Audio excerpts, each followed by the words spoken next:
Meow meow. So that was from astrophysics. Yeah, if you like that kind of remix or rework, you can check them out. Maybe I'll share them. Hold on, later I'm gonna put the live chat on. So, I just did the grocery.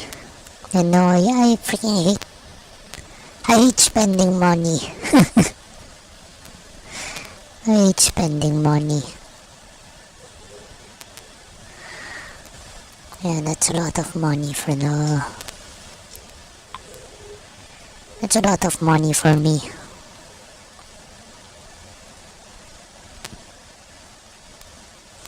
Can't do much though. It's what the prices of consumer goods.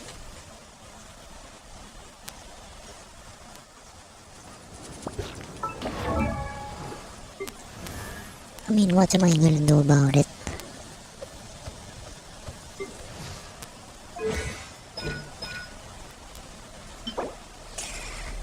Rat in the gate no more.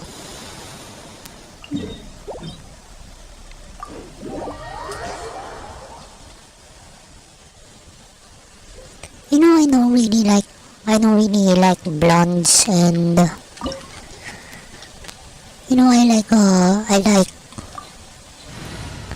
what do you call this?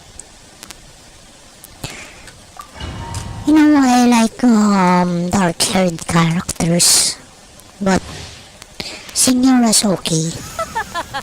You're trembling. Is it the cold or just cowardice? I like her character design.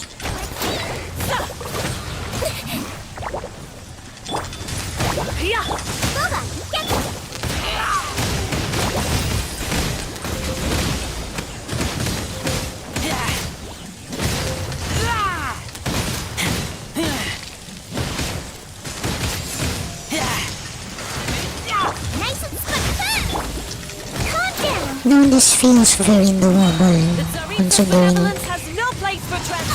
that I started off with two characters that are knocked out. I swear it's for medical research. Detestable. At the frying pan.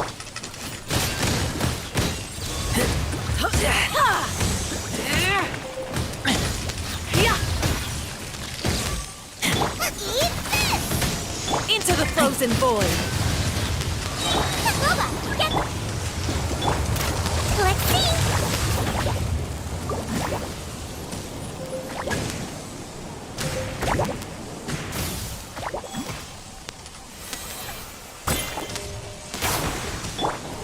Out of the frying pan, into the fire.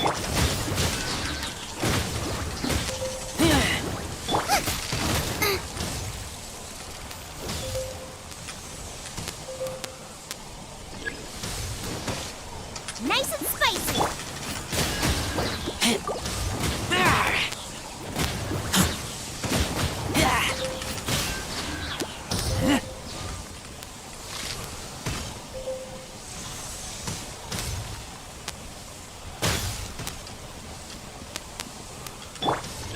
Race you.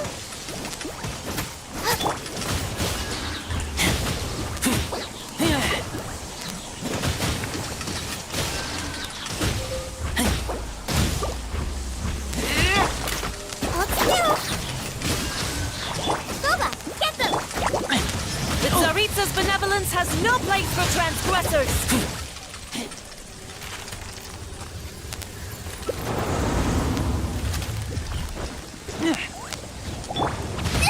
That really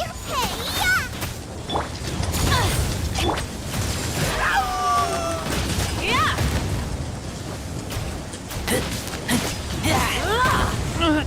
I kill you! Get back! Quiver! Out of the frying pan, into the fire. Don't be nervous. Just Relax. Calm down.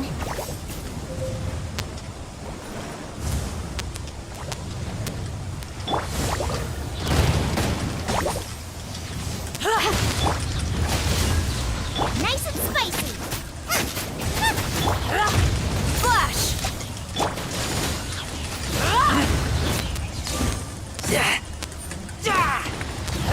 And that's pretty good. 4,000.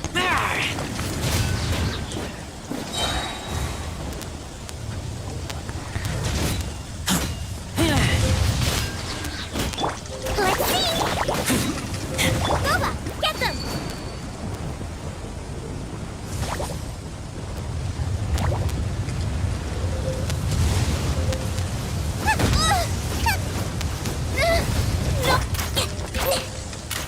No. Calm down. Storm the front! Strike! Eat this.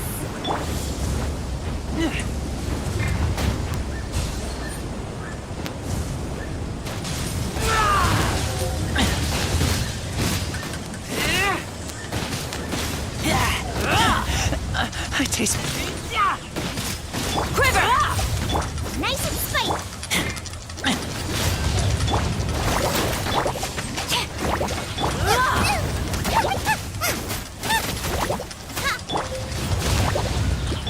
Out of the frying pan, into the...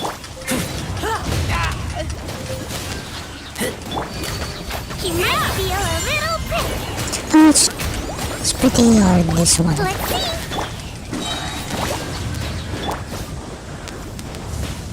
You're toast. Flash! Who dares call me a witch?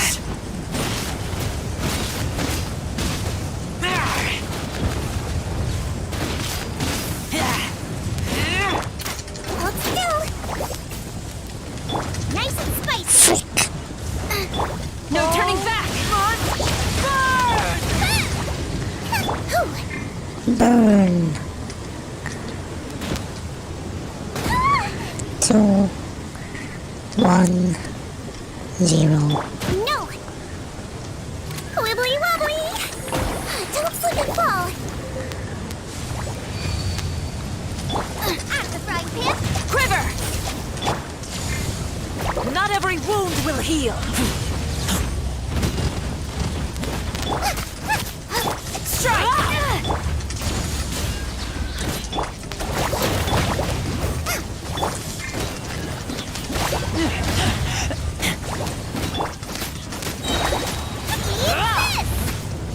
Quiver!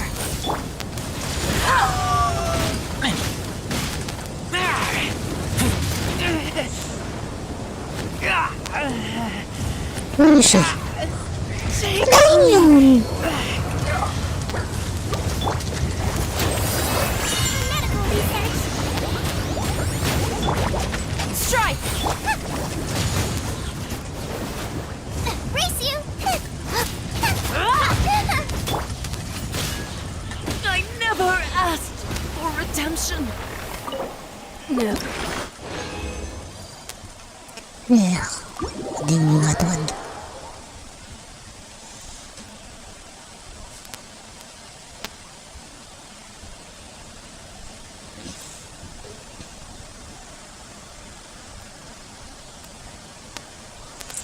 I don't know why I run away.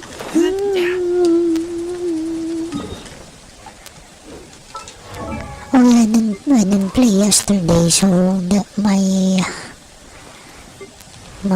whatever you call it, definitely full. Adventure team, assemble! What up? I just did my laundry and yeah, I did the laundry and the groceries. So I'm pretty happy, but I still haven't gotten a haircut yet. Maybe next time.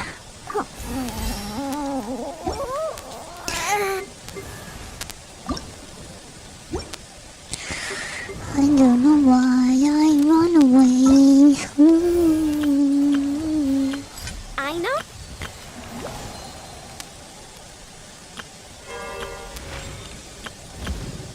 But I don't wanna do the challenges. I just wanna make my characters overpowered.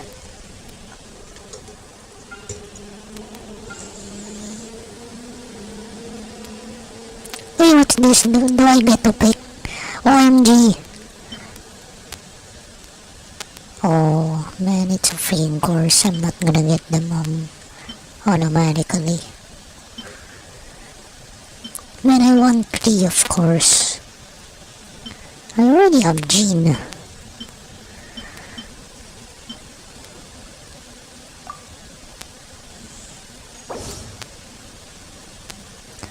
So, I don't know what... Yeah, no, I have no idea.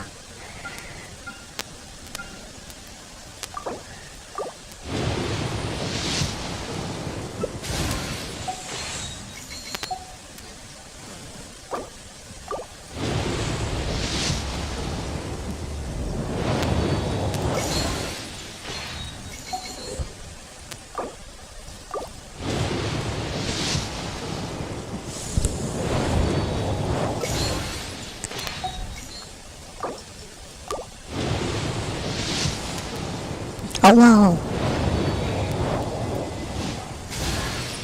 Greetings. OMG! I'm Dahlia, Deacon of the Church of Favonius and Herald of Barbados. As you can probably tell, I'm going out of my mind with boredom right now. So, what's going on in your Look at life? this. Any issues you're facing? I'm here to listen. I love And this. probably to laugh a little. but also to help. Damn, I love this.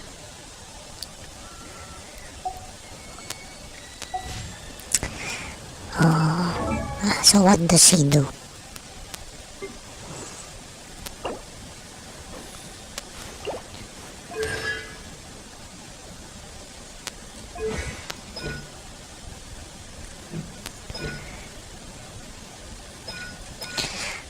Dahlia.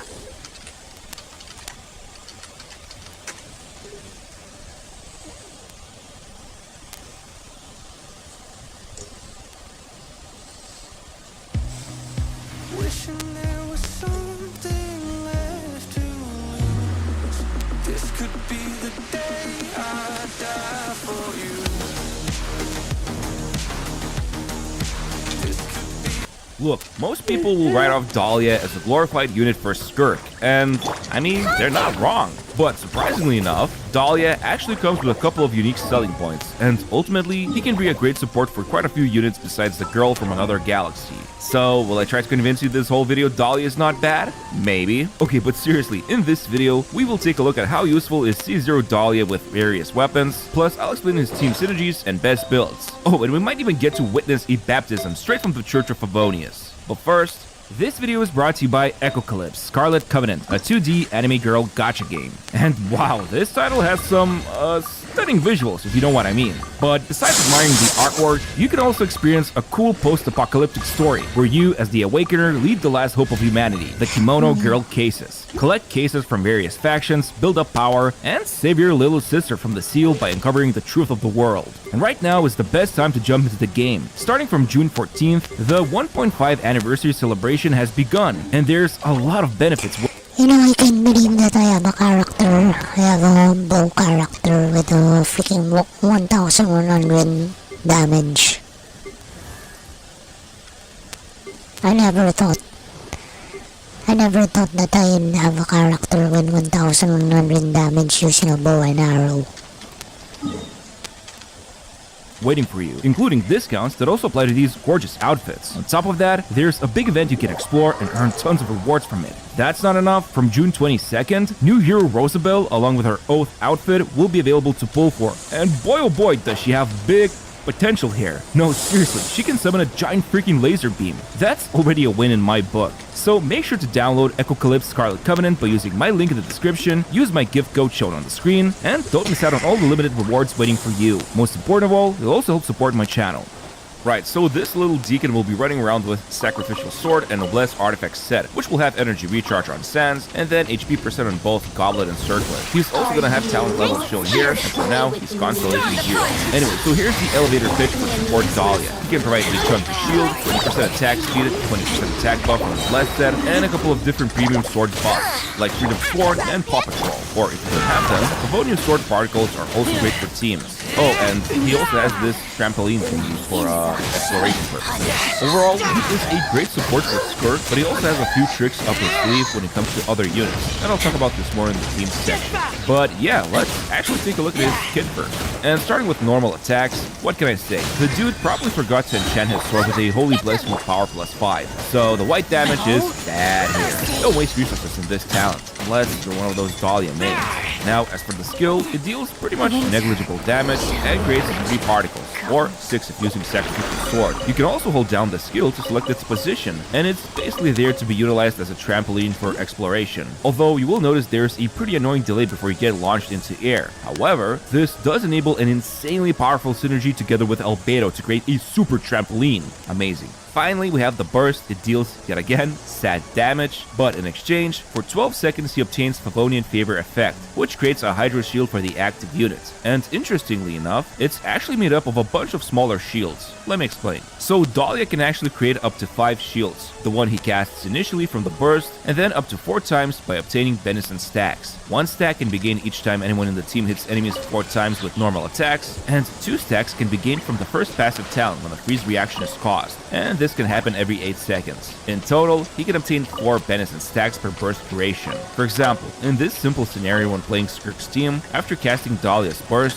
1 freeze reaction immediately grants 2 stacks, and then after Skirk dishes out 8 normal attacks, we can see that the shield right now has 4 of these things hovering around it, and if the enemy breaks it, another shield immediately appears and 1 stack is consumed. Now, looking at the shield thickness, on average, it can achieve around 14,600 HP, which is pretty nice. And then, since this is a Hydro Shield, it can absorb up to 36,000 HP or even more than 40k with level 10 talent when he has 45k HP himself. And this mega fat Hydro Shield might actually become a reality because the Secret Source Automaton boss is in the current Abyss and the new endgame Stygian Ocelot mode. But why does it matter? Because it deals Hydro damage, so lots of tanking with this 250% efficient shield. Still, you'll notice his shield thickness scales with HP, while the rest of the kit that deals damage scales with attack. So, sadly, he's a dual scaler. But fear not, I took my time to record a couple of nuke showcases because the funny thing about Dahlia's burst is that its multipliers are almost as good as Child's. So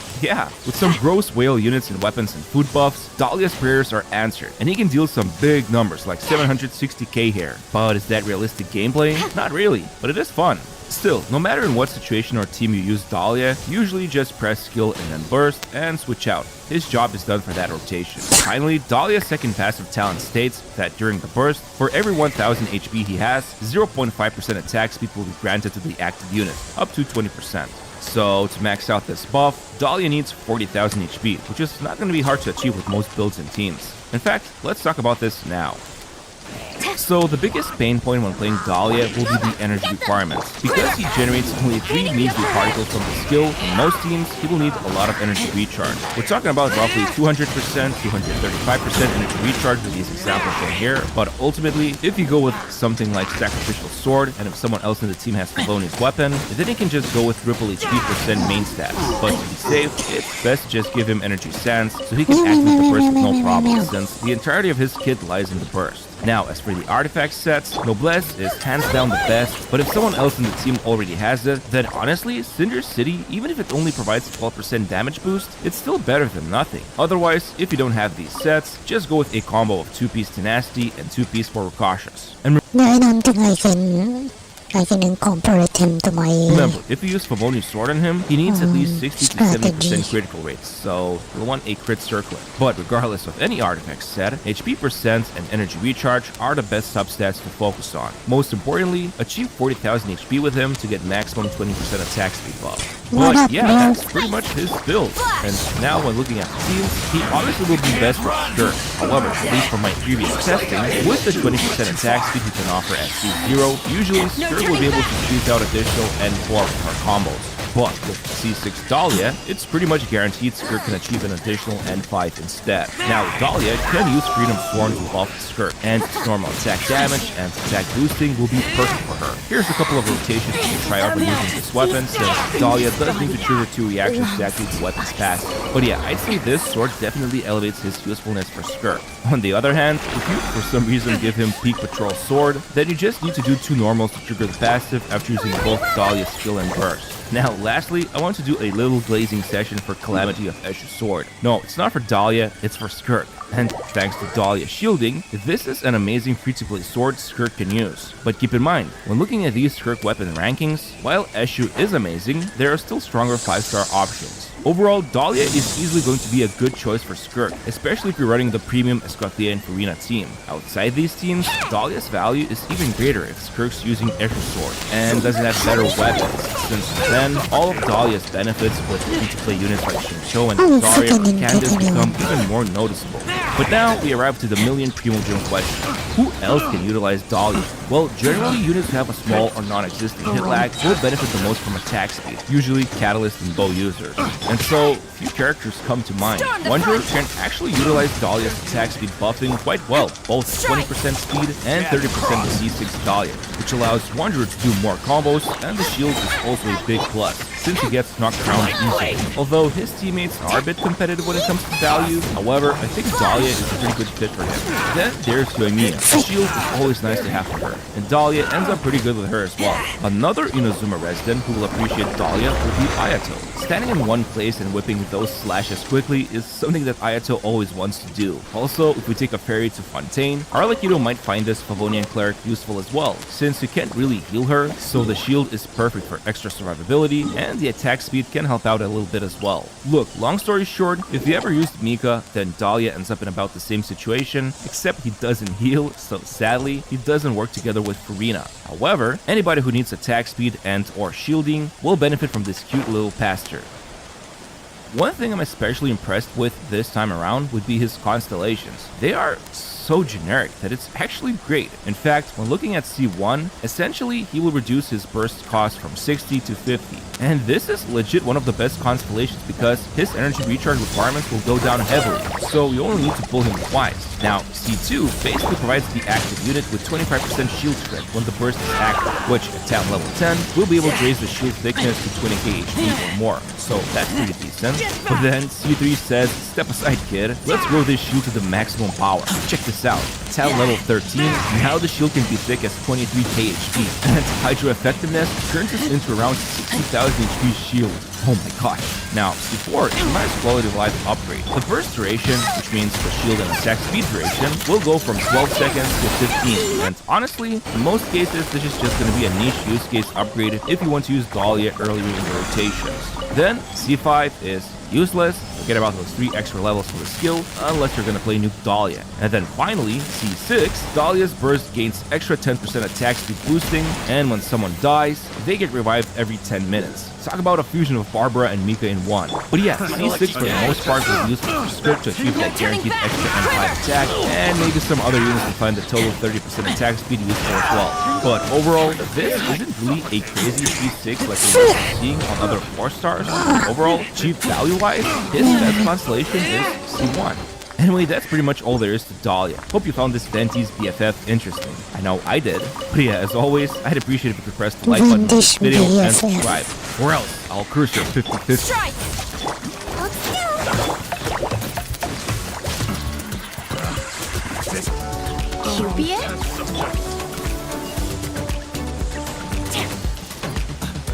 Cupid? Cupid. Cupid mayonnaise.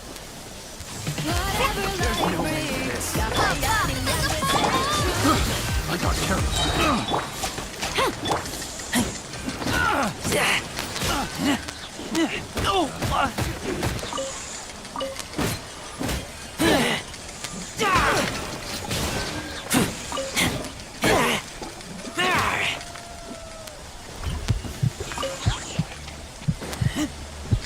Scary One of stories. those stories I've been sitting on for a really long time. It happened back when I was maybe 25 or 26, way before I met my wife, and way before we had kids. I was a completely different person back then. Not in a bad way, just in the sense that I had the kind of free time and risk tolerance that I genuinely can't relate to anymore. I used to do these solo backpacking trips a few times a year, usually somewhere in the Appalachians. I'd drive out to some remote trailhead, hike deep into the backcountry, way off the trail, and spend a few days completely off the grid. No cell service, no other people, nothing. I loved it. My friends thought I was insane, and honestly, I kind of was. This particular trip was in the Cherokee National Forest, and it changed how I see backpacking forever. I had been out there for 2 days, and everything had been going perfect. Glory to the Shogun! The weather had been great, the trail was quiet, and I hadn't seen another person since the first morning. That changed pretty quickly, though. On the afternoon of the second day, I noticed dark storm clouds building up to the west. I wasn't too worried at first. I'd hiked through rain plenty of times, and it was never a big deal. But within about an hour, I realized it wasn't going to be a passing shower. The wind picked up hard, and the temperature dropped fast enough that I actually stopped to put on another layer. By the time the rain started, I was already looking for a spot to hunker down. The problem is that I was in a pretty exposed section of the trail. As I predicted, it wasn't a light rain. It went from windy to full-on downpour in minutes. The wind was bending smaller trees sideways, and I could hear branches cracking and falling in the canopy above me. I started getting genuinely concerned about my safety. Lightning was striking pretty close by, and I was hiking at elevation with a metal-framed pack on my back. Not ideal. I kept pushing forward, completely soaked at that point. I was scanning the woods on either side of the trail for anything that could pass as shelter. As if by some miracle, I actually saw a structure through the trees off to my left. It was small and dark and partially hidden by the forest, but it was unmistakably man-made. As I got closer, I realized it was a tiny, one-story cabin. They looked extremely old, like it could have been a hunting cabin or a homesteader's shelter from decades ago. There was a single window on the side I was approaching. I can't overstate how relieved I was. I practically sprinted over to the thing and pushed the door open. Inside, it was dim but dry. There wasn't much in there, just a chair, a small table, and what looked like a cot frame pushed against the far wall. There was a stone fireplace on the right side that was clogged with old ash and debris. The place honestly smelled really bad, but I didn't care about anything other than stripping out of my soaked clothes and laying down. There wasn't a couch or anything. Oh wow, I I never knew. literally just picked a spot on the floor and lied down. I was in survival mode at that point, I not never knew about exploration. these. All I cared about was that I was out of the storm. It wasn't until I'd been inside for maybe 10 or 15 minutes that I started actually looking around. With the storm raging outside, there wasn't much else to do besides flick on a flashlight and snoop, so that's exactly what I did. There was more stuff in that cabin than I had initially realized. For starters, there was a sleeping bag rolled up in the corner near the cot frame. It didn't look ancient like the rest of the place, which confused me. There were also a couple of cans and water jugs on the table, which made me think someone had been using the place as a base camp of sorts. Maybe another backpacker or a hunter. It wasn't unusual to find stuff like that in remote cabins, but the more I looked around, the more things started bothering me. There were marks on the wall near the door. At first I thought they were just damage from age or weather, but when I got closer to inspect them, I could see they were scratches. There were dozens of them, some shallow and some deeper. There was no pattern or order to the marks, at least not one I could see. I stepped back and looked at the door itself. The handle was a simple latch, which wasn't unusual. Despite the storm, I opened the door just to get a look at the mechanism. There was a metal bracket on the outside of the frame, which looked like it was designed to hold a padlock. The bracket was on the outside. There was no corresponding latch on the inside. That meant the door could only be locked from the outside. Things only got stranger. I shut the door and started looking around the cabin. The only thing I hadn't checked out yet was the window, so I walked over to it. The glass was still perfectly intact, which surprised me given the apparent age of the place. But then I noticed why. There were screws drilled into the window frame, one in each corner securing it shut. Those had also been driven in from outside, and around the edges of the frame on the inside, there were more scratches, deep ones. These were unmistakable. They honestly looked like someone had tried to pry the window open with their bare hands. All of it hit me at once. Someone had been kept in this cabin, trapped. as in kept against their will. I should have left right then, and I did consider that, but there was a good part of me that felt like whatever had gone on in that cabin was well in the past. Everything in the cabin looked really old. Even the sleeping bag, which did look on the newer side, admittedly, was rigid and dusty. Plus, the last thing I wanted to do was go back out in that storm again, so I stayed. I'm not sure how much time passed, maybe an hour, maybe more. The storm wasn't letting up at all. If anything, it had gotten worse. The rain on the roof was so loud that it was hard to hear much of anything else. That's probably why it took me so long to notice the other sound. I picked up on the scratching or scraping noises from outside, somewhere along the left wall of the cabin. At first, I thought it was a branch, but I couldn't remember if there had been branches low enough to even touch the exterior of the cabin. As I was thinking about it, I heard 2 heavy thumps on the porch. They honestly didn't sound like storm sounds. This time I stood up. I did that thing where you freeze in place and try to focus by staring at a random spot on the wall. I was trying to listen, but if someone was moving out there, it would have been impossible to hear over the storm. I started getting paranoid that those sounds I heard were just a few of many, and that the rest had been drowned out by the rain. My eyes drifted over to the window. I couldn't bring myself to look through it. If someone really was out there, they'd probably be looking through it. I stayed in that position for what felt like forever. After a while, I started to relax a bit, thinking I had just been hearing the storm, or at the very worst, an animal poking around the cabin. I was almost ready to forget about everything when I heard something that sent me over the edge. Oh. You feel that? Feel what? The crash zone. Crash what? The crash zone. It builds suspense, uncovers evidence. Force. Pressure on the door, like someone was leaning their full weight against it from the other side. The wood creaked and the latch rattled once before the pressure released. My heart rate instantly shot back up, and that's when something clicked. Why would someone be outside in a storm like this, circling the cabin, tapping on the walls, without just coming in? The door wasn't locked. Nothing was stopping them. And then I thought about what I'd found inside the cabin, and it occurred to me that maybe whoever was out there didn't want to come inside. Maybe they wanted me to stay inside. Maybe the whole point was to keep me in there. I don't know if that was the right conclusion or if my mind was just spiraling, but I decided I was leaving right then. I didn't care about the storm. I started moving things into my backpack as fast as I could. I had the sickening feeling that something really bad was about to happen, and I was right. The next few moments were a blur. I was maybe 30 seconds from walking out the door when I heard the sound of glass shattering behind me. I spun around just in time to see something come through the window. That was all I could see before the whole room erupted in flames. The flames spread so fast that I couldn't even process what was happening. 1 second I was standing in a dark room, and the next second the walls were on fire. The heat hit me like a physical wall, and the door wouldn't budge. It was jammed from the outside. I slammed into it with all my might, and it gave. It collapsed off its hinges, and me with it. and be gentle. I scrambled to get back on my feet, and I You've just been a ran. naughty boy. I couldn't even see. For medical Just research. running wildly through the woods and rain, trying to put as much distance between myself and my cabin. But before I could get a safe distance away, I felt something tackle me from behind. I was back on the ground. There was a person on top of me, and suddenly I was fighting for my life. Animal test 6 I degree clawed away. and kicked Come a and little screamed, closer. but this guy wouldn't get off me. He was yelling too. He kept trying to get me in a Such a chokehold. brute.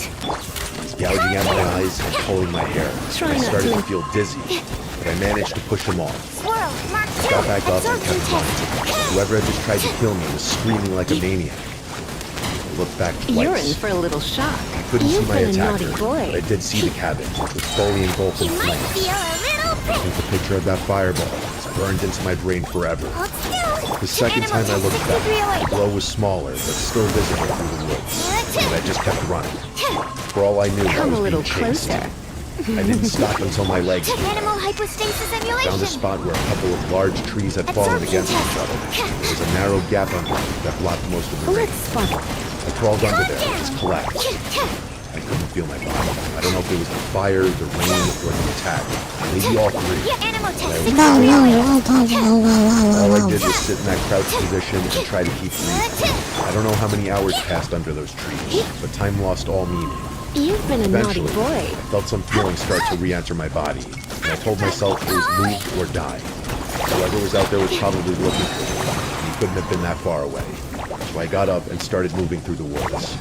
I didn't know where the trail was, but I didn't really care. I honestly can't tell you how I survived that night. I did. I stumbled onto a random trail and just followed it. It was soaked, probably bleeding from multiple places. Try not to but enjoy I just that. kept trudging on. Eventually, the rain subsided a bit, at least enough for me to figure out where I was.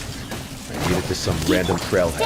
By that point, the storm had passed. I don't remember too much after that. All I remember is that the first person I saw drove me to the hospital. I had second-degree burns on my left forearm and the back of my neck. The doctors told me I was lucky I hadn't inhaled much smoke when I did. None of it was permanent, but it hurt like hell for a long time Animal test afterwards. 6301. By the time I was healed and safe at home, I told myself I would never camp or hike alone again. Someone had intentionally set that cabin on fire to kill me. That's the only thing that makes any sense. It was pouring rain, a full-blown thunderstorm, and the roof was metal.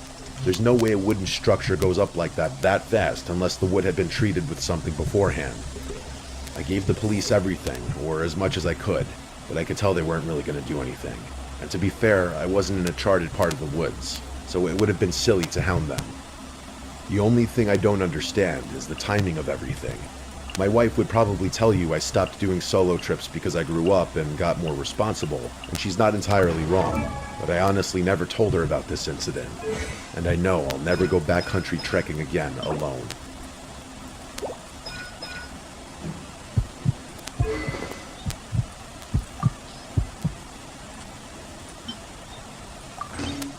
My name is James. This happened maybe 7 or 8 years ago, back when I was in my early 20s and still doing stuff that I probably shouldn't have been doing.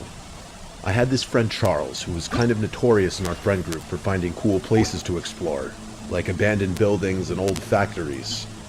If it was somewhere you weren't supposed to be, Charles had probably already been there and can tell you exactly how to get in. He spent a weird amount of time on Google Earth and these niche urbex forums, and he'd always be hitting the group chat with screenshots of random places he wanted to check out. Most of us would entertain his ideas, but never actually follow through. I was probably the exception. Charles and I had been friends since high school, and I think the reason we got along so well was that— Okay, hold on. Let me check. Because you know I'm still gonna eat after the stream and I don't know what to eat. I do have... You know, I got chicken nuggies. Bro. I got chicken nuggies. And then I still have like chicken katsu in the freezer. I think I'll eat chicken nuggies. No. Chicken katsu.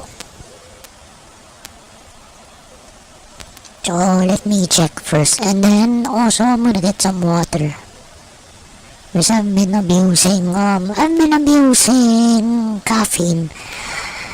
Oh yeah. And I got instant katsu. I got instant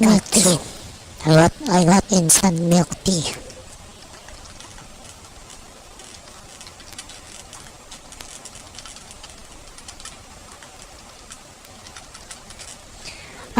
I'm gonna try not to drink coffee anymore. Yeah, good luck with that. But you know, enchiladas. Frick, man. You make me wanna make raviolis.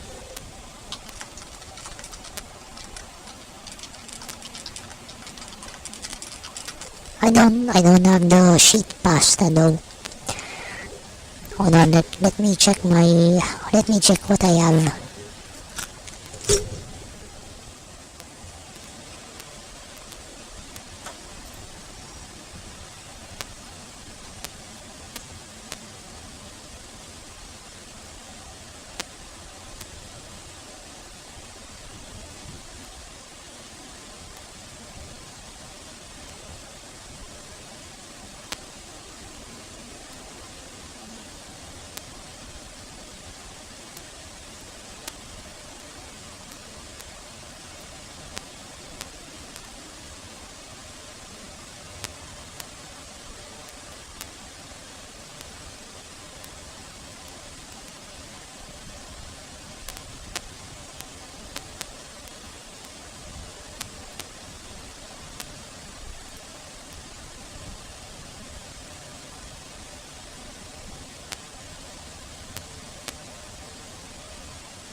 just miss them, you know.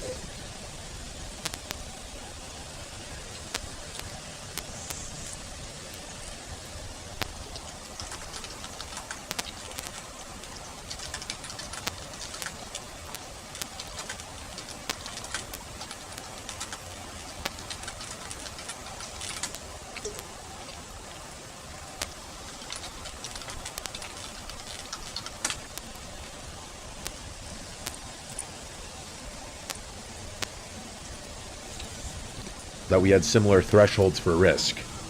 While most of our friends would hear his pitches and go, "That sounds insane," I'd hear them and go, "When are we going?" It was a dynamic that led to some great memories and a few situations that I look back on now and genuinely wonder how we made it out unscathed. This story is about one of those situations. You know, I don't wanna play. I don't wanna play Northtide today. Maybe some other time. And then I think I'll just make cheeseburgers after the stream. Because that will be easier. And I gotta use up my buns. They're 1 week old. One weekend, Charles texted me about a fire lookout tower he'd found deep in some forest not far away from us. I really wish I could remember the name of the forest, but I can't. Charles said it had been decommissioned years ago and was just sitting out there in the middle of nowhere, completely untouched. He didn't tell me how he'd found it, but I didn't want to know. He was convinced we could hike out to it, climb it, and spend the night up there. I was more skeptical. I mean, things like that are usually fenced off or at least protected somehow, but I promised him I'd at least come and check it out. To be fair, the idea of being 70 feet or so up in the middle of a forest with a 360-degree view sounded incredible to me. We picked a random weekend and made it happen. Charles planned the entire thing out, including the drive, what to pack, and how to find the tower once we were in the woods. It was a 3-hour drive away, and Charles told me the hike would be off the trail, but pretty short, about 4 miles or so.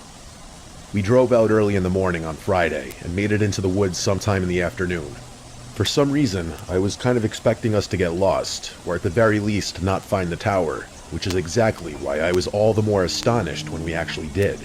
Seeing it through the trees for the first time was an insane sight.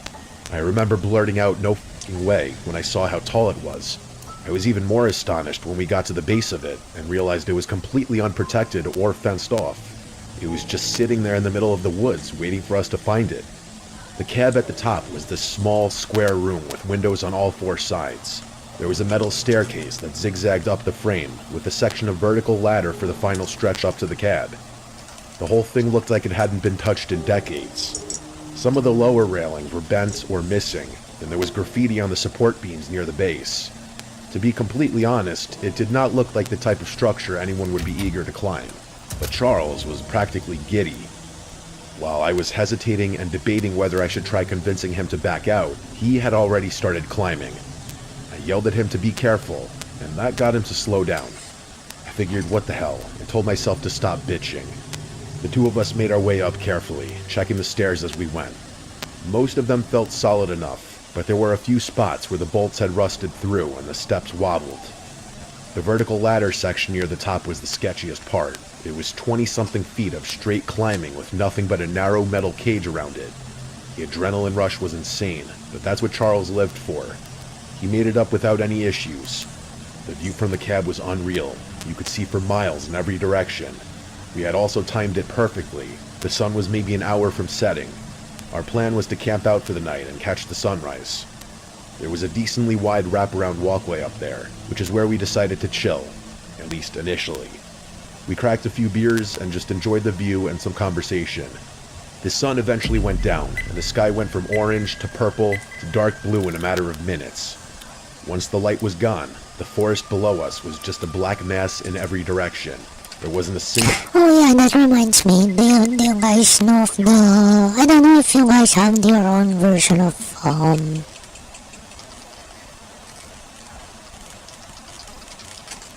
Oishi pillows. These are very small. Oh, that's great to hear. Man, now I wanna make, okay, maybe I should have gotten a sliced bread.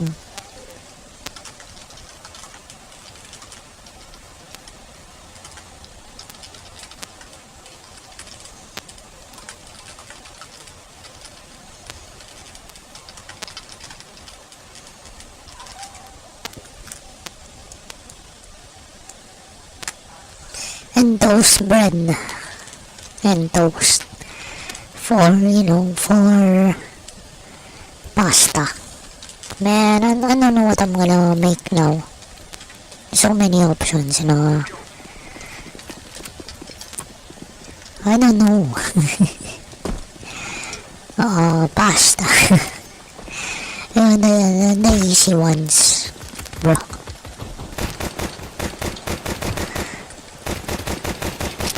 I think we still have cooked rice. And I wanna eat it so that it wouldn't go to waste.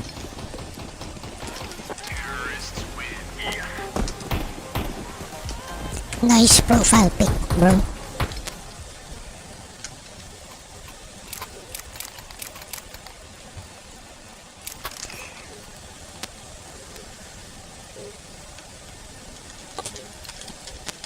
That's not Astolfo, isn't it? Is it?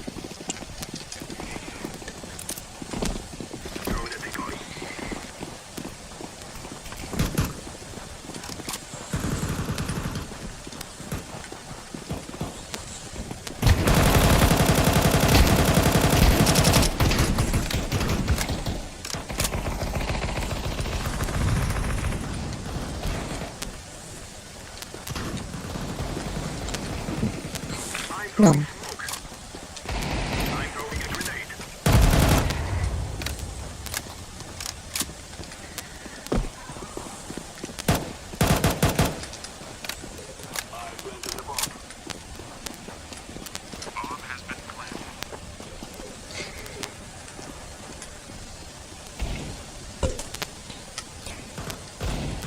I haven't made garlic bread in a long time.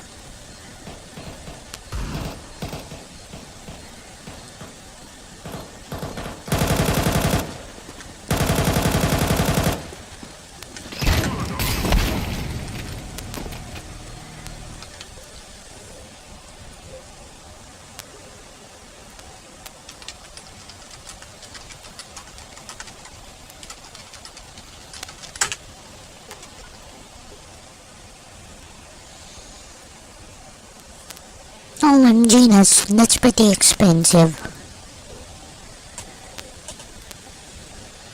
But, for me, I know it's the right price, but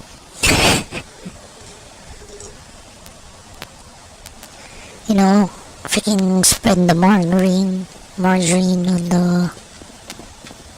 on the bread and then toast it. I toast it on the pan. And I don't use I don't use an oven anymore.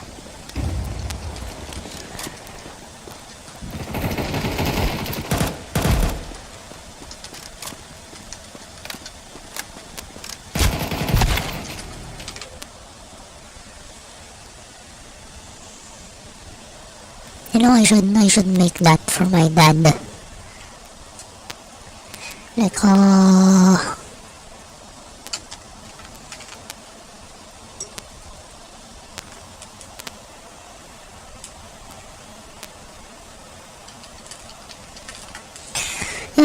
I use ready-made.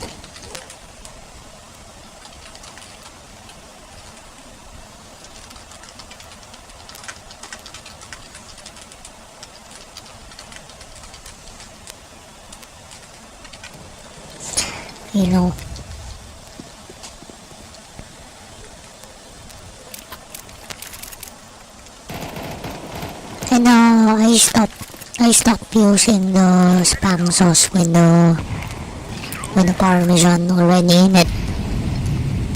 Because the parmesan burns.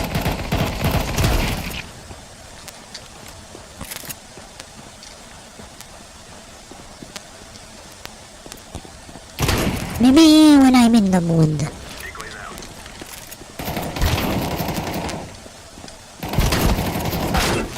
I do have like the powdered parmesan. And that those bags, you know, last me for a very long time.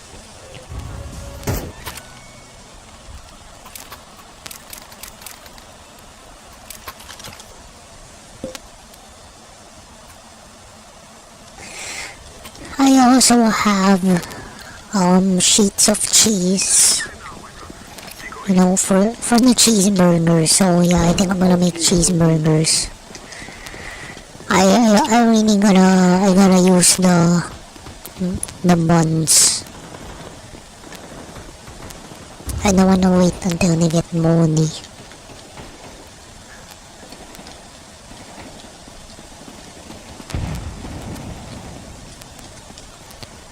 Plant the bomb, man.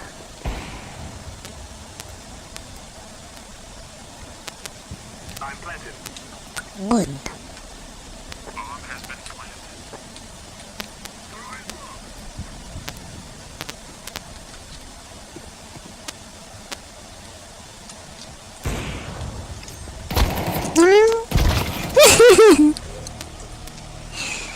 I was gonna wifey. Stabby wabby.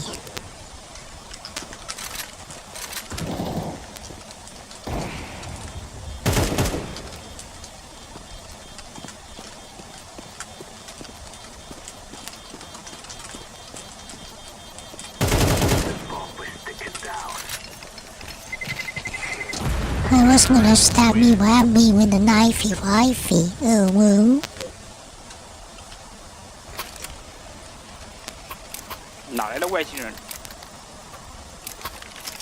Huh?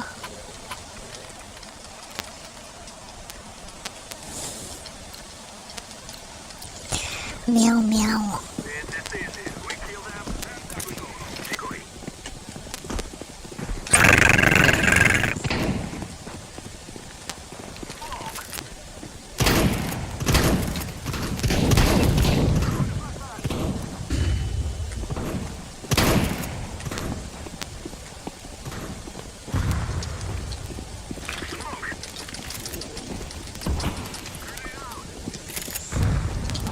Oh.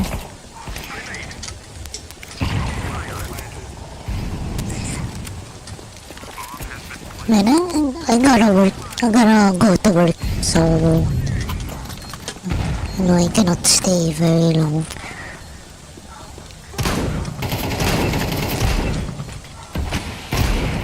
Meow meow.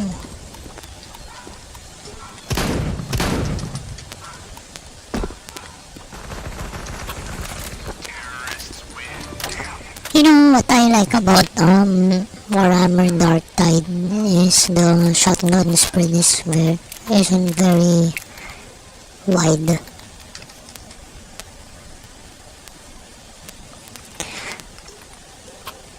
You know, unlike in games like these, they make it wide for balancing. That sucks. And I think Battlefield 1 is freaking dead. It's filled with bots now. That's pretty sad. You know, the bots just stand in the spawn point. They don't even return fire. Battlefield 1 is dead. Or maybe I just couldn't find servers that aren't empty.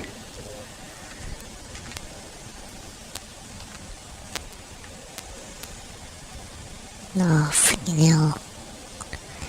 That's just 100 grams, it's already 100 pesos, like $2 US.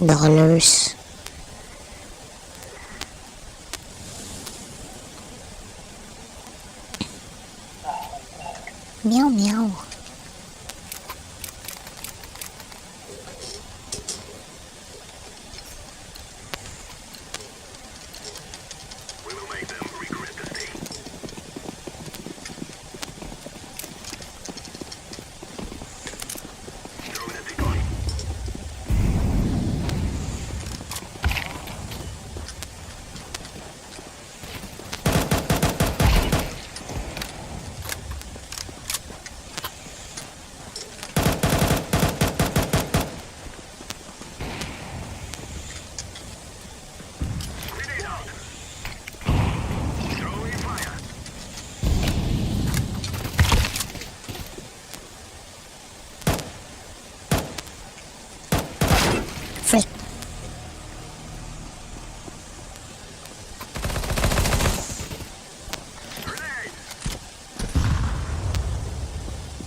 And anyway, earlier I had a headache because of so much caffeine. I should really stop. I should really stop. I was looking at tea at the grocery earlier, but I decided not to. I don't want to keep on heating water.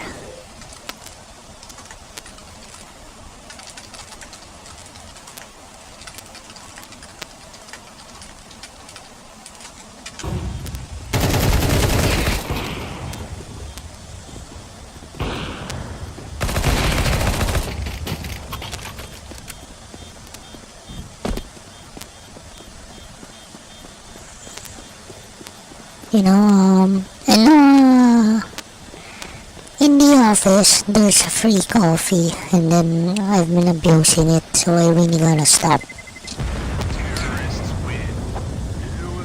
I'm becoming dependent on coffee too much. Yeah.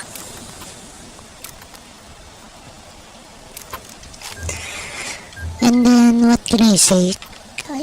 You all know that I'm gonna be out of work by the end of March. So I'll be looking for a job. I really hope that the government hires me. The one I applied for and already got the second interview with. I hope they hire me. I'm gonna stay with them until my retirement. They asked me, would you stay with us if ever for, let's say, 30 years? Then, I told them yes until retirement. I'm settling down. So, yeah, I really hope so. If not, I don't know. I've been having bad thoughts. I've been having bad thoughts, about the easy way out. The easy way out of life, but, I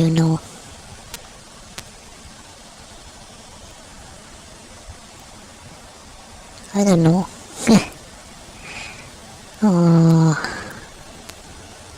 What little money I have. Yeah.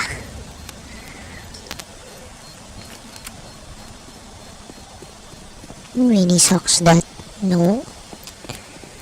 what had to happen happened.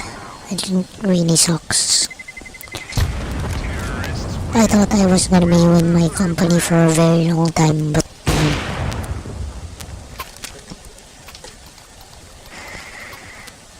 yeah. I was even thinking, maybe I'd get promoted. Maybe I'd get promoted to a subject matter expert. That's not what the position is called.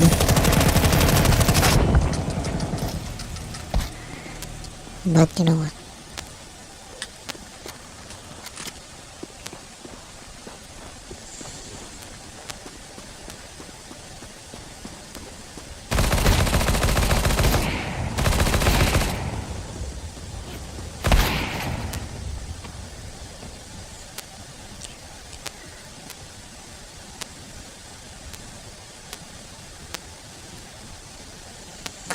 Meow meow.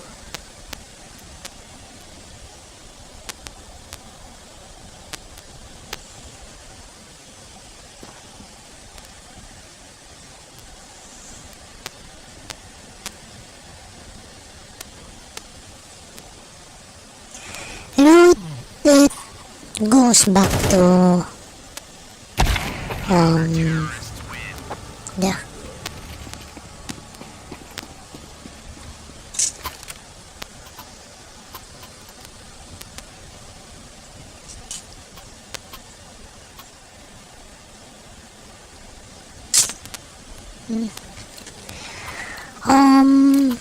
I don't know.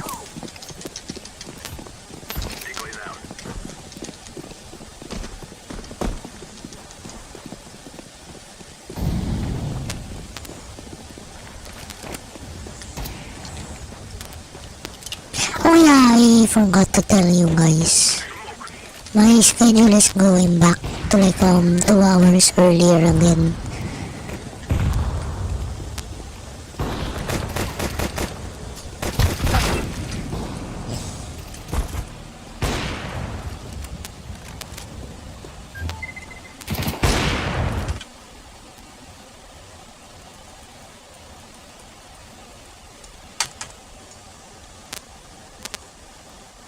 You know, my schedule keeps on going back and forth, right?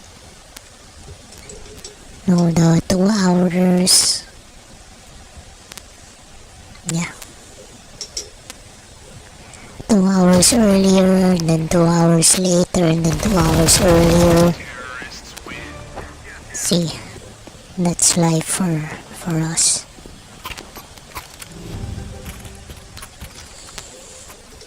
I don't know, I cannot stay out of work for a very long time. I don't know what's gonna happen, you know. Maybe my lifestyle will change a lot. I don't know, maybe I'll maybe I'll relocate.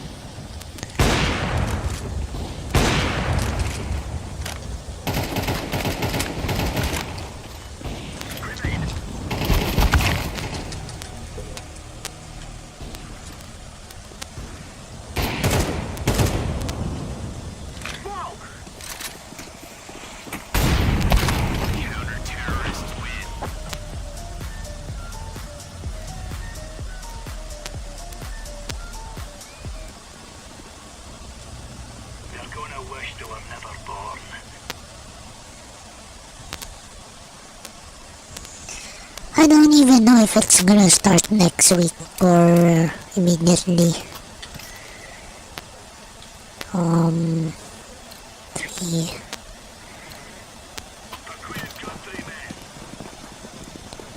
I mean, not long ago my schedule changed. Now it's going back.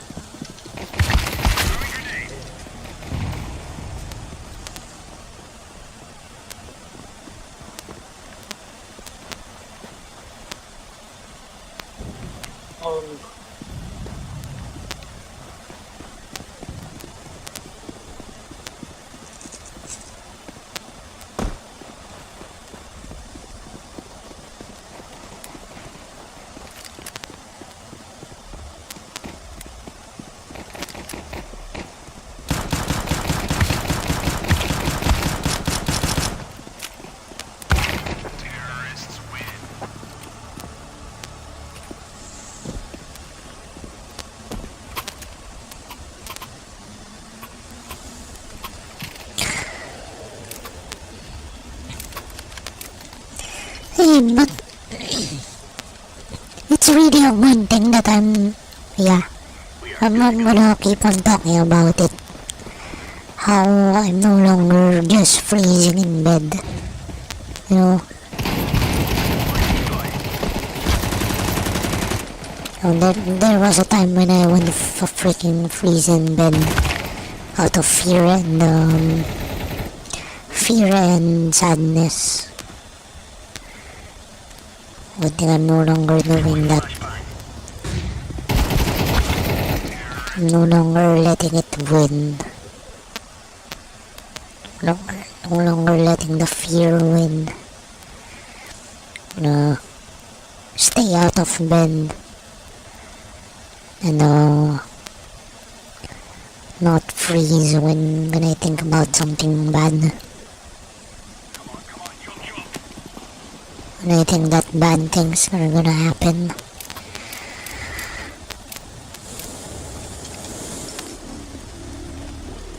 I'm gonna stop myself from having those thoughts. They're not helpful.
And you know, at least I'm not splurging. I mean, I set aside a little bit of money. No, I'm not spending it on expensive food or, you know, things I don't need. At the same, well, I've been buying things I don't need. You know, small things that I don't need.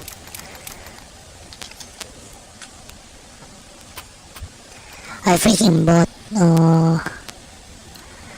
I bought Dark Tide.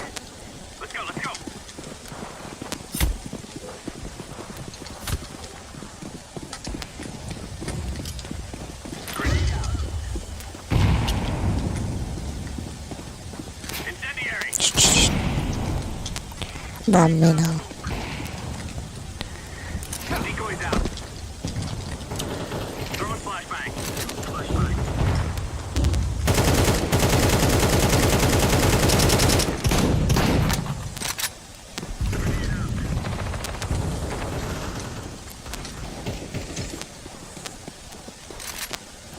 A 小上了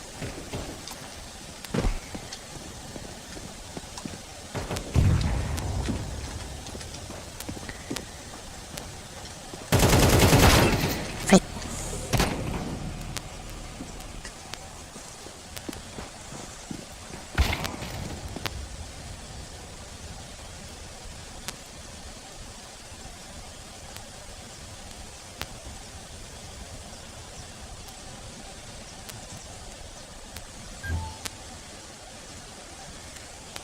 Deploying flashbang.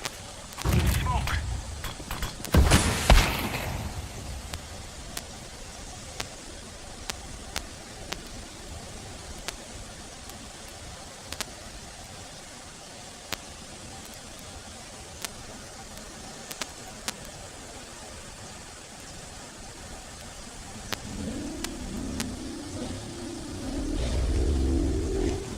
Incendiary. Counter-terrorist win. Good stuff.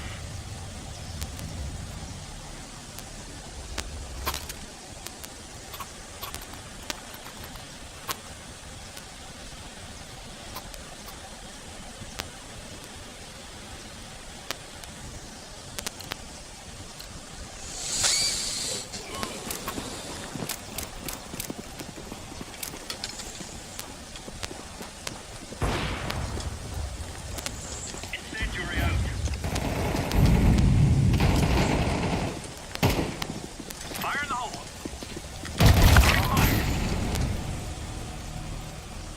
A 门掉包。 Throwing smoke. Yeah, you do. Thanks for coming. Good night to you. Throwing fire.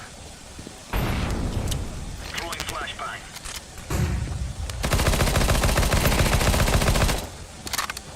I think one shot. He was burning. I think. Grenade. Terrorists win. Bomb has been.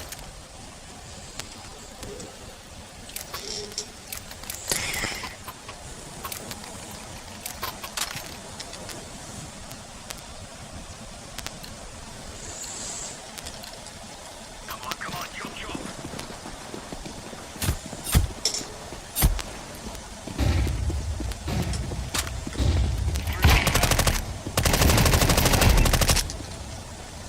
Fire in the hole. Hell yeah, got two. Got two of them.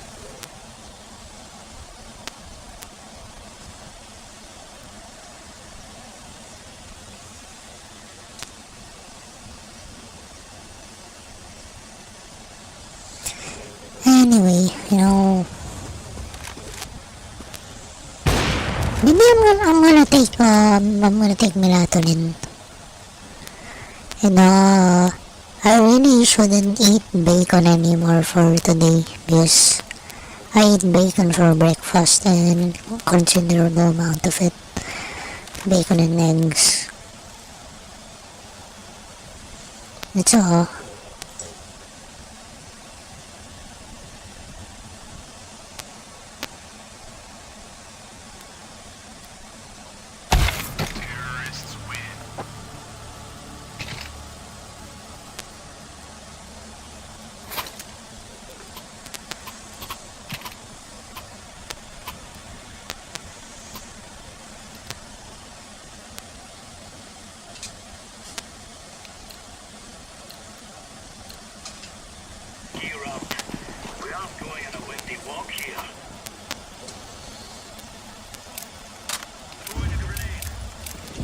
About whatever, good. About whatever. Throwing grenade. Incendiary out. 还有还有， There's one here. 黄车， Hopper.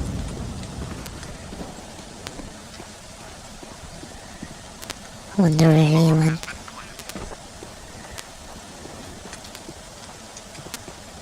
Decoy.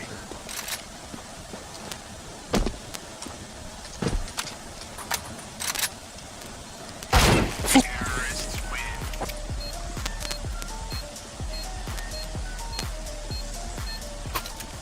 Yeah, I really shouldn't make excuses not to make the burgers anymore. I don't want the buns to freaking expire or Get ready. be moldy. I should use them. Incendiary. Grenade out. Bomb drop. Deploying decoy.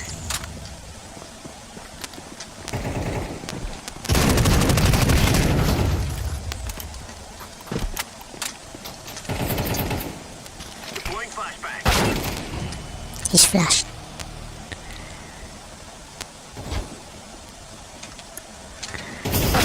Oh man. GG. Terrorists win. I would have wall banged if I were him. Ready.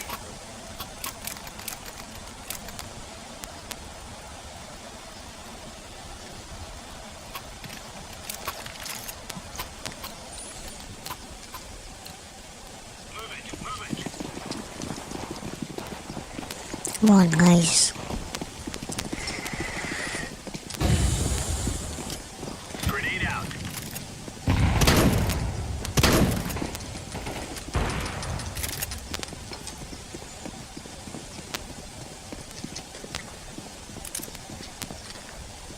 Decoys out.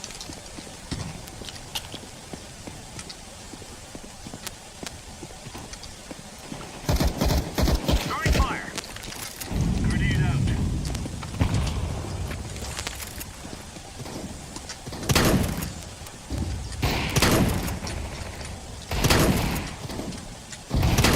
Sure. Good job. I think one's up, no?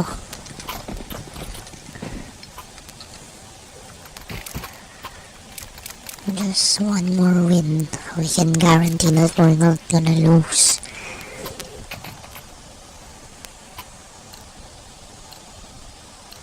Either win or tie.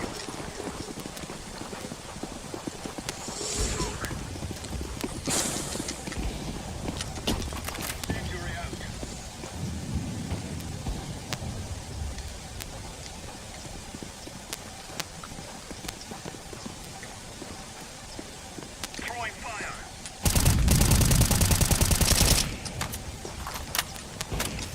One upper T-base.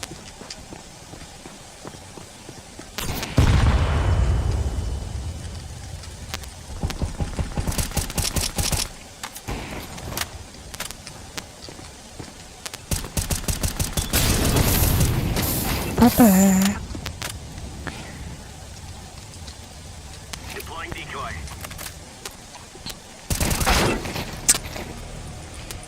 Bomb long. Don't turn your back to long. Told you. Bomb drop long. Good lang.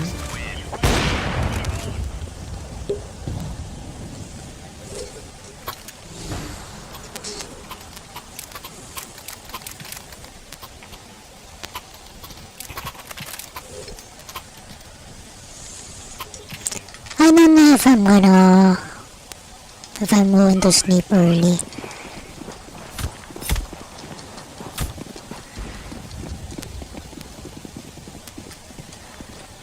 Grenade out.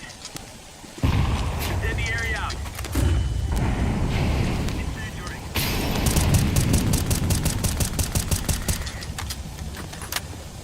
Bombi. Upper long doors. I think it's low.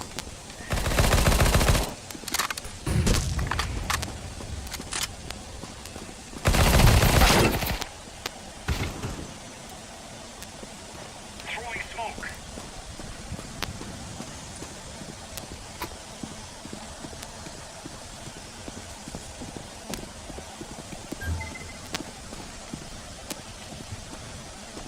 Smoke.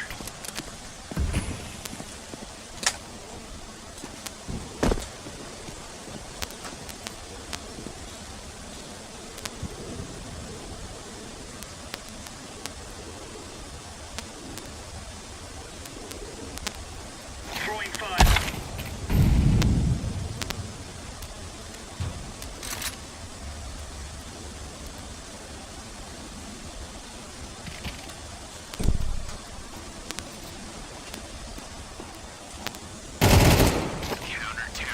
There's no stopping us. Bingo, bango, bongo, bish, bash, bosh. Thanks for the win.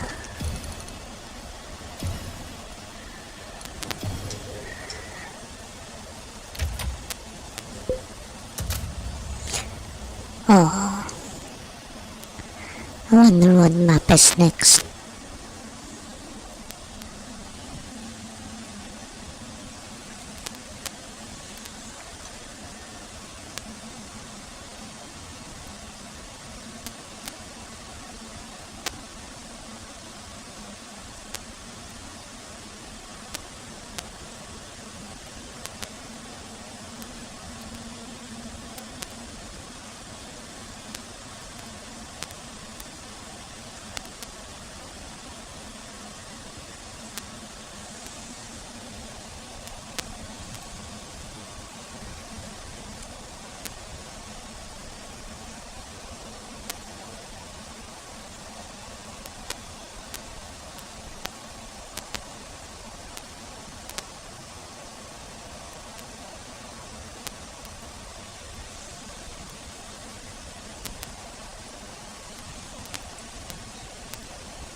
Let's roll.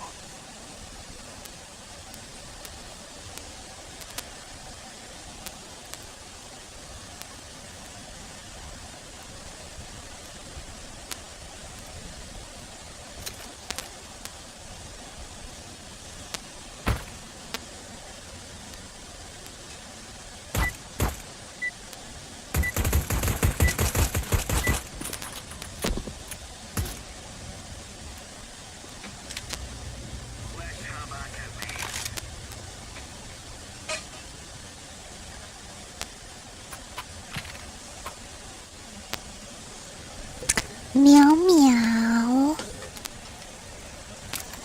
我操， Meow 什么雷 meow. 霆啊！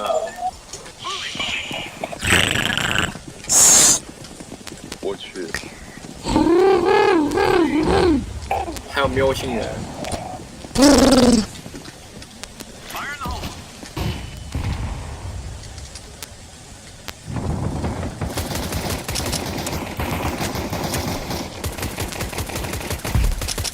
是我被左巴羊敲脑袋了。 chicken nuggies. Counter-terrorists win.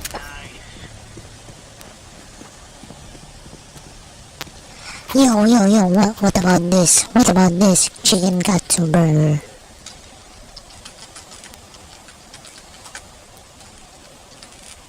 The freaking chicken burger. You know, maybe I can make a chicken burger. 啊，是吗？是的，看来我又在那儿叽里咕噜说了半天。是的，是的，对的，对的。好，我就跟在你后面，好吧？打 B 了， B。 Decoy. One more under。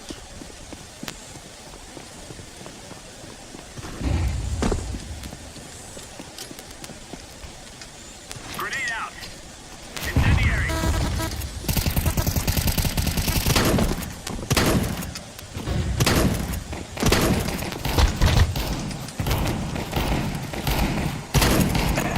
快跳了啊！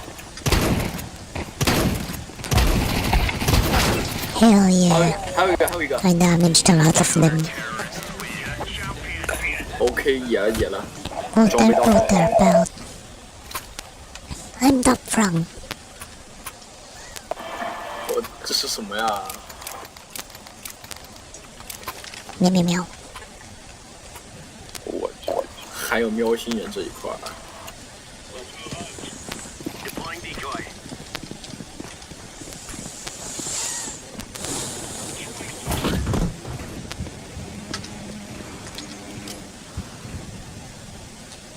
Throwing grenade.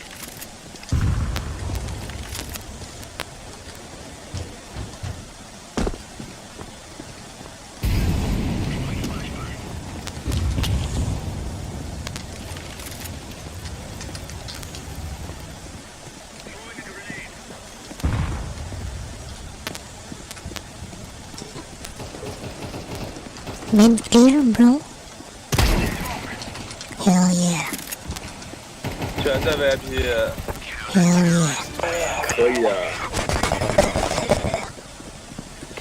我的。可以的，跟在你屁股后面。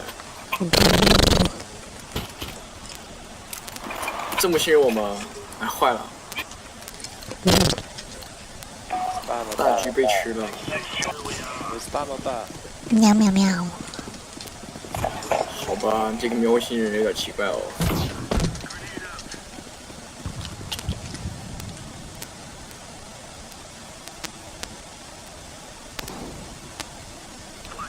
还是打的 B， 现在中路吗？中路没看到。 B. Grenade out. B, B, B, B, B, B, B, B, B, B, B, B. 有点慢哦。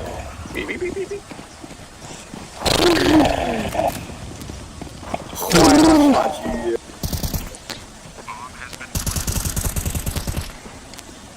Deploying flashbang. Ups.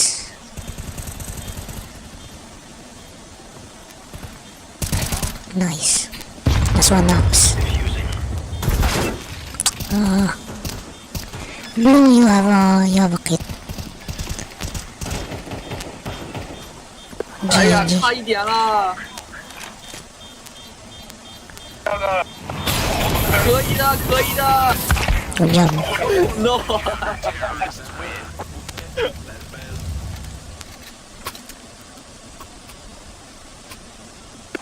我这把有点呢了。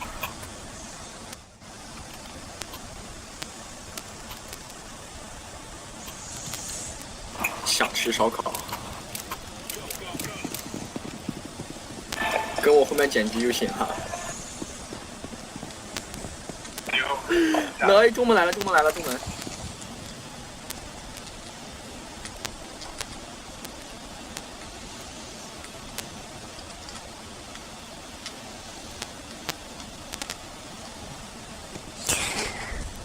No one watching me. 打 B 了。你突然出现在了我的视线里，我便开始慌了。这个 VIP 底下有个人，知道的。Grenade out. Incendiary out.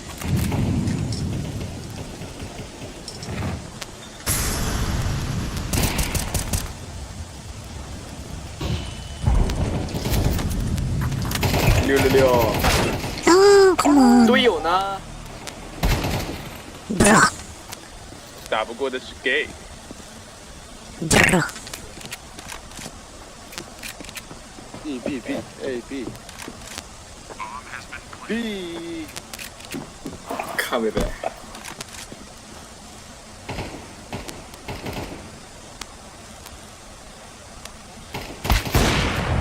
等一下。 In smoke. 哎呀，这是什么呀？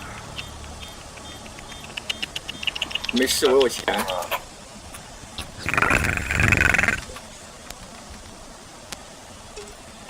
其实是因为喵星人在阻挡我。喵喵。我去。Who's the dog from? 我操，还有逗猫的。这不是国内才有的吗？不是国内专属做吗？中路2个。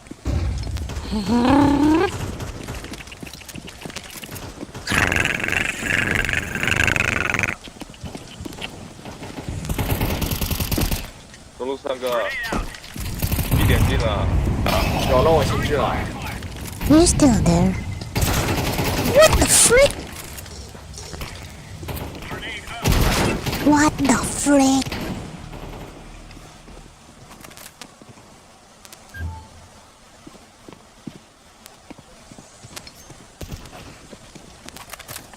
啊？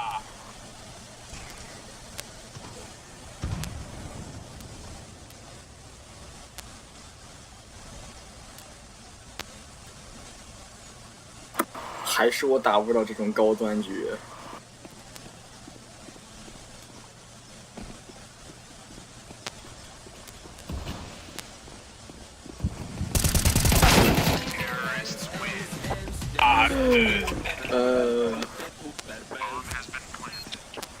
我要跟在你们后面了，我玩不了了。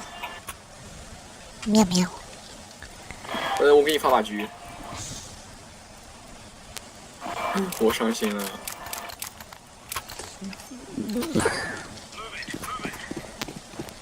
666来了。Honest. 哎呀，我都把甲退了。来，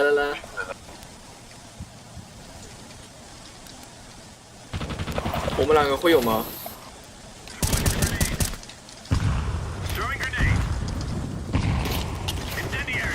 有了，你会负责吗？ Under.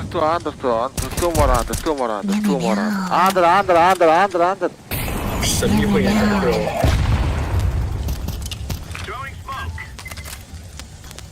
Under.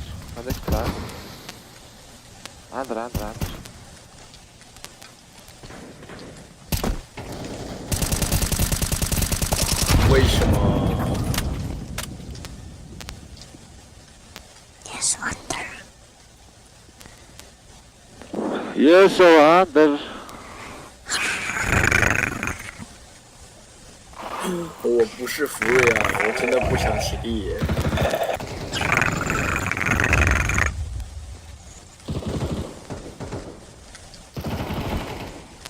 You us. separate. 是的，必须的。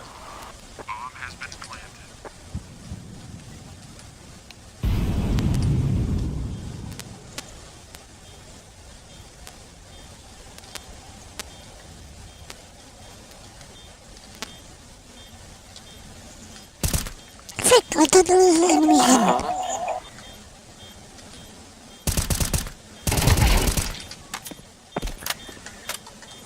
Look like a head. I'm defusing the bomb. 可以的，可以的，为什么不打？ No time anyway, no time. Bitch. Bitch. 来把鸟退了，退了，退了。 Very busy people. 给我起把牛就行了。 I'm still top frog. 可以的。 Decoy. 你要知道，别人才是最好的啦。 Chimo, chimo. Chimo.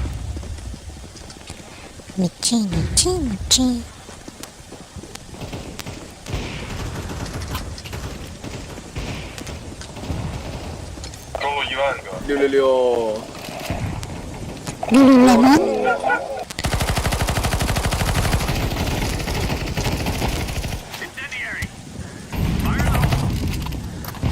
进 A 了。 Lululemon. What the frick is Lululemon?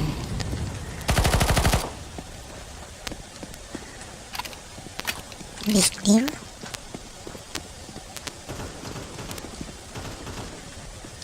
Bobby. A bomb，A bomb。 Yes, a big bomb. Let's go, let's go. Connector。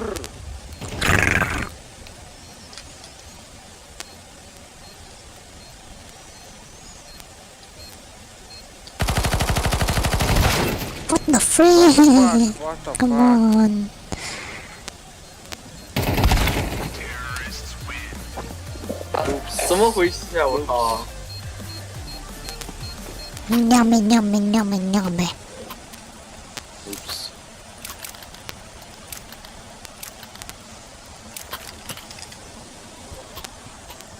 I can't believe I'm still top frog.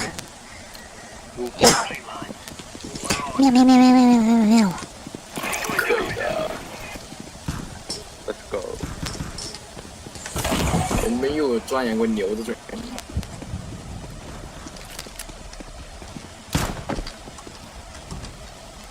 打 B 了。 One me. Oh, bomb me. Throwing grenade. Bomb me. Bomb me, okay? Bomb me. Smoke.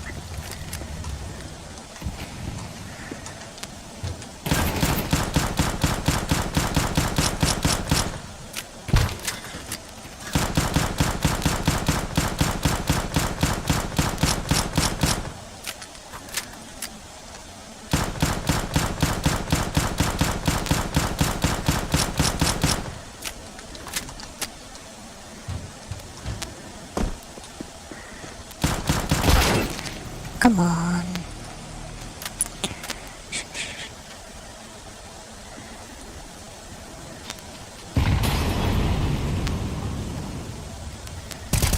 Good job. Be nice. Good job.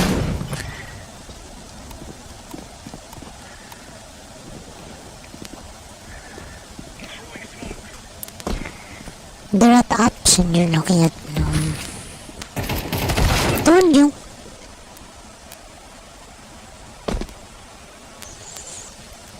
Bomb drops still on ups. So if you can, yeah. 跟左边那个里面。 Hello.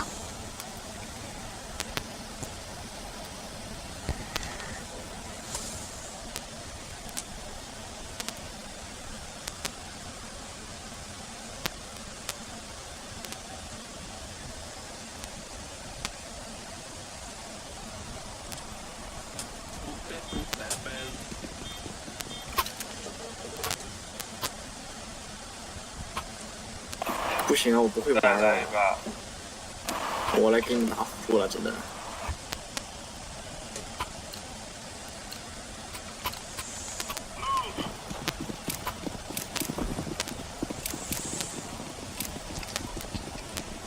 哎呀，溜冰了！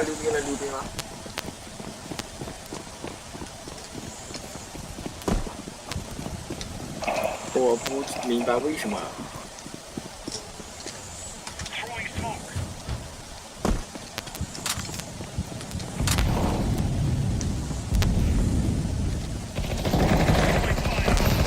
哎呦！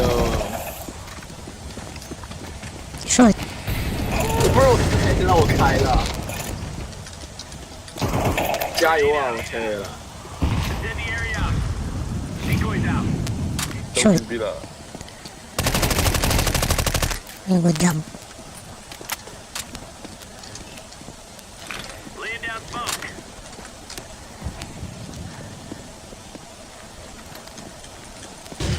There's a shot. Shot, bro.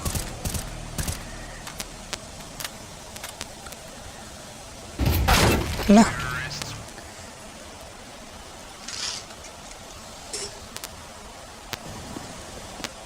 No, I don't think I can manage to listen to scary stories while playing. I need to hear the footsteps.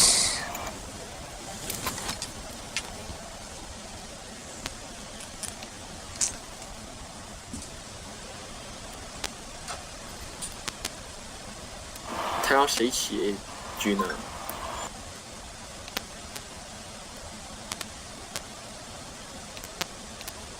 不要啊！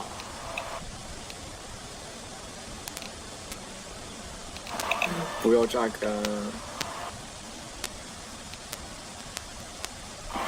在干嘛呀？这是？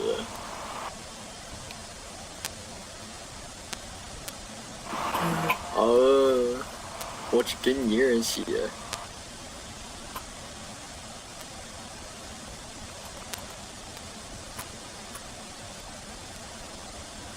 难道非得让我给他清吗？哇，那我不是成两面派了？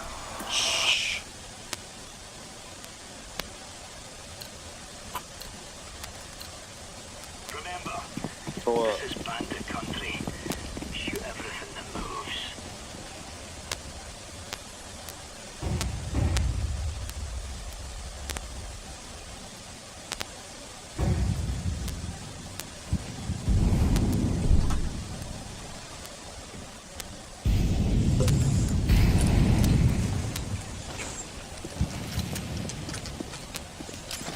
需要我炸一下。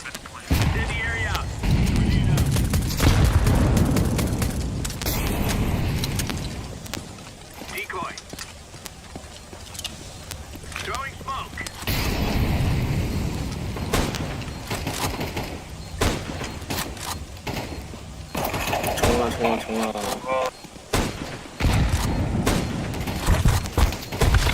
Behind us.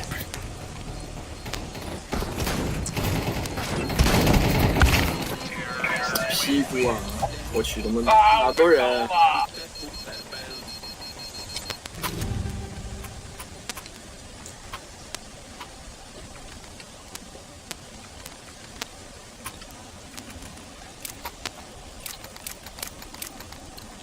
我是为什么纯没手感了？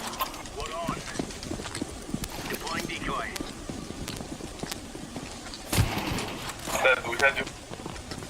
好吧。看下2楼。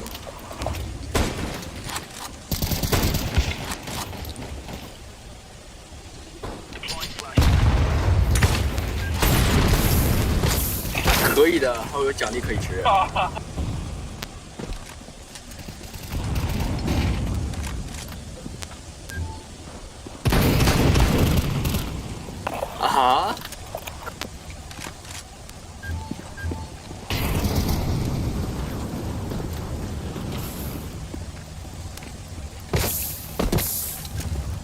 我靠！我没看到火。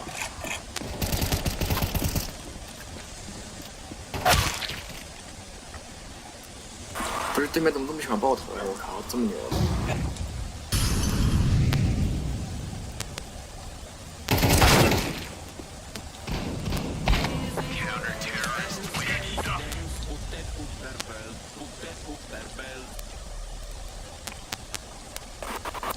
我要开始躺赢了，我只靠你们了。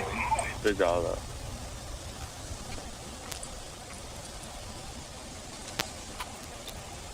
其实怎么说呢，匹配外国队友的话也挺好的，被压力的也不会感到生气。你其实是被压力听不懂话。对的，也总比中国好。像这个喵星人就是个典型，非常不错。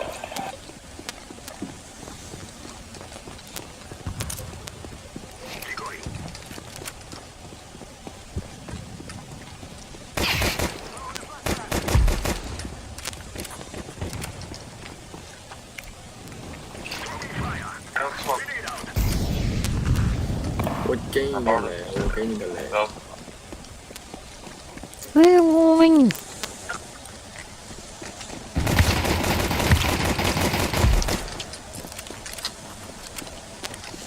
Bro.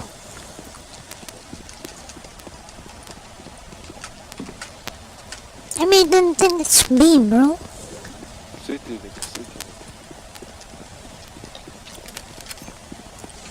I'm gonna be top front.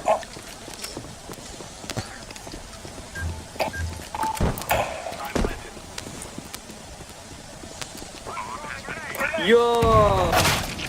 Mark it.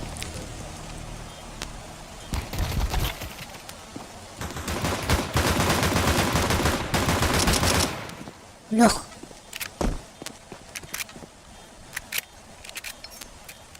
Pangginan defuse. 可以的。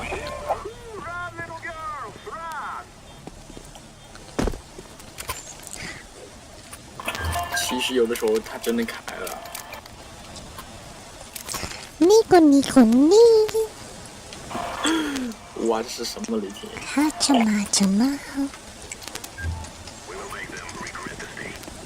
我们一起私奔吧。chi mo.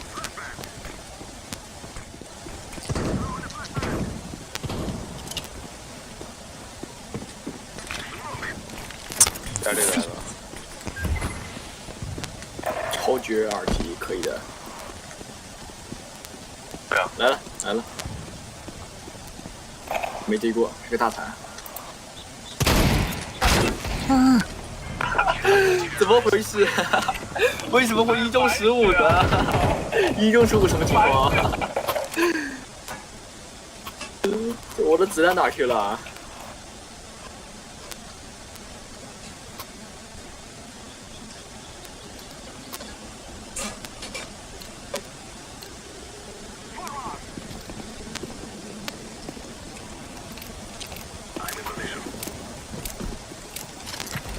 是在回他的消息吗？喵喵。这还差不多。是酒店问需不需要？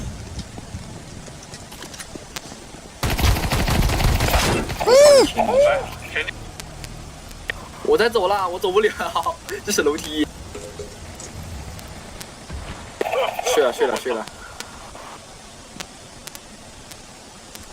怎么不该这么玩的？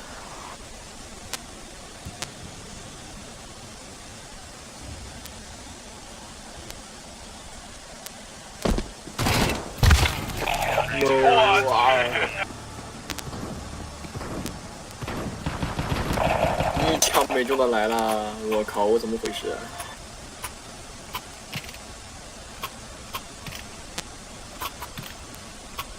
只能把验双音了。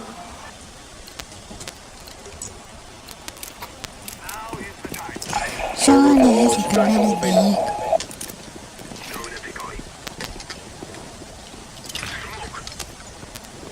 能中出吗？我们？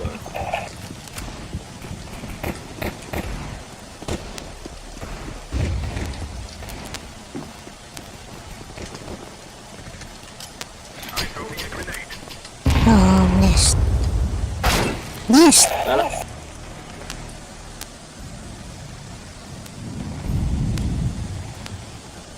死啦！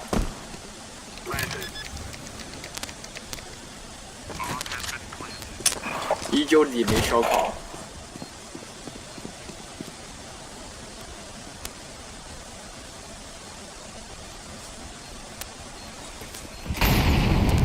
朱克令的来了。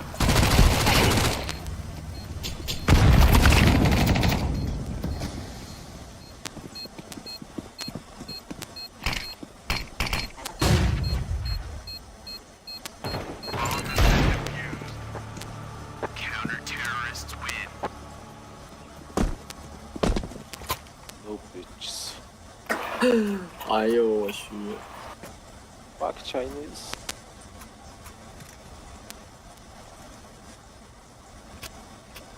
是吗？ Fuck 是的 Chinese. 没事的。 Fuck Chinese. 我什么是 up 呀？我只能说，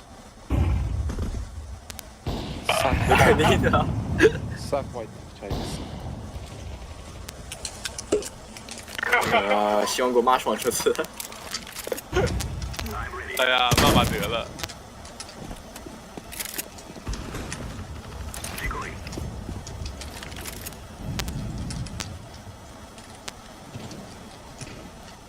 游戏就是用来玩的，玩那么厉害干什么呀？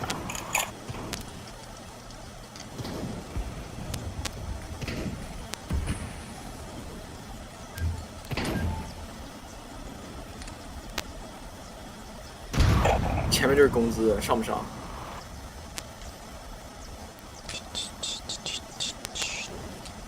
不行，有点太 low 了。没人。 I sorry up.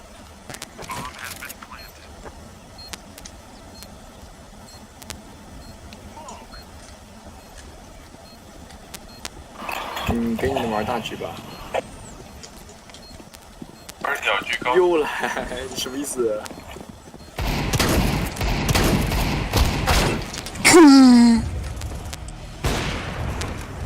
Good job.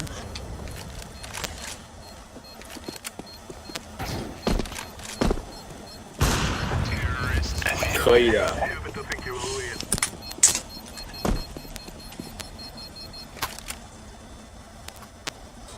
因为我掉了一个脑袋，我没有进去，我在旁边站的。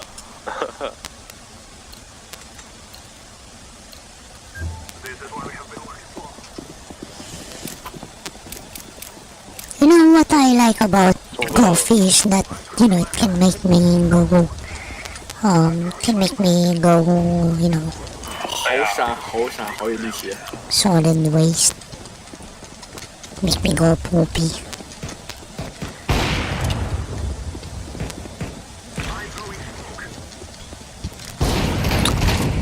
Freaking bounced. 上面来了，上面。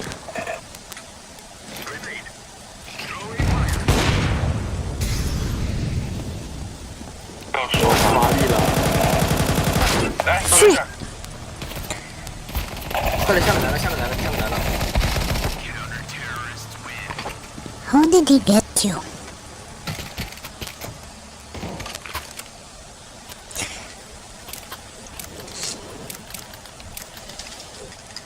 It's already 2 o'clock. 这还说啥呀？给你了，给你了。 So,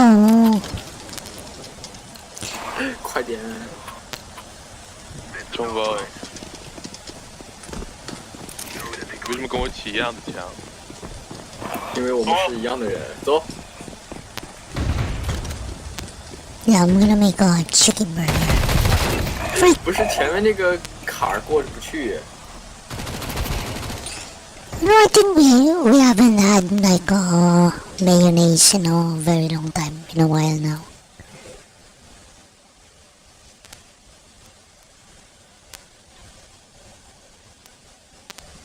Yeah, thinking about putting mayonnaise and lettuce on chicken burger.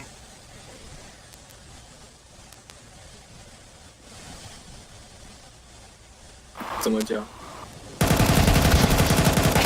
好吧。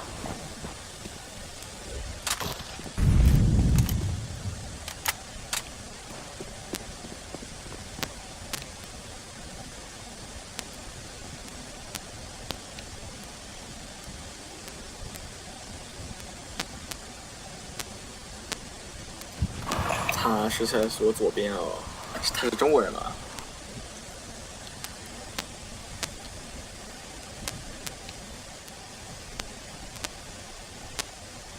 不是二。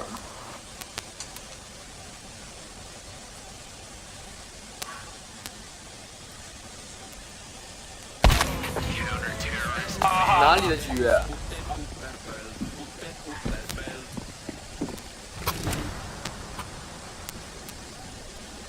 我以为是传点不规范呢。啊，哎呀，滚！Nakatakot. Meow, meow, meow.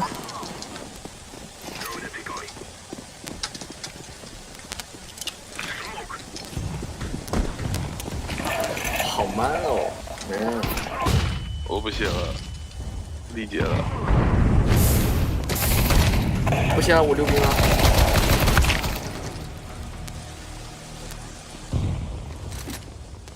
我溜出去了。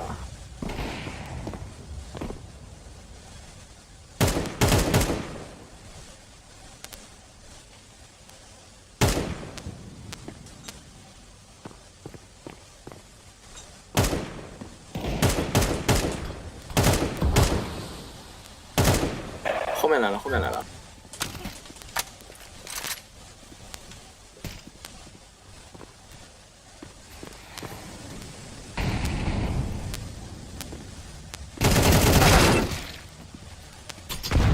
GG. Yeah, I think I'm gonna go now. 一点都不好玩。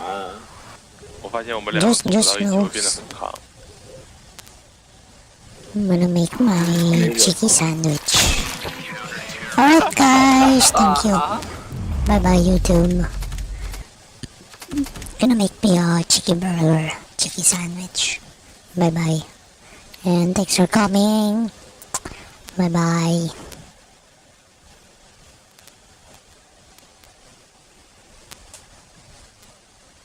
Night night to me.